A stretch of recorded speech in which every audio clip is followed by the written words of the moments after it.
Praise the lord. యేసుక్రీస్తు వారి శ్రేష్టమైన నామమునకు మహిమ కలుగునుగాక. ఈ దినకాలపు ఆశీర్వాదపు లేఖనం కీర్తన గ్రంథము 16వ కీర్తన 8వ వచనము.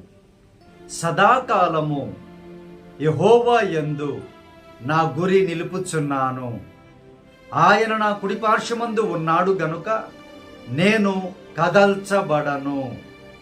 ప్రేమైనటువంటి దేవుని బిడ్డలారా, దేవునిని సృష్టికర్తని వెంబడించేటువంటి వారిలో సదాకాలము దేవుని మీద గురి నిలిపేటువంటి మనస్సు ఉండడము లేదు.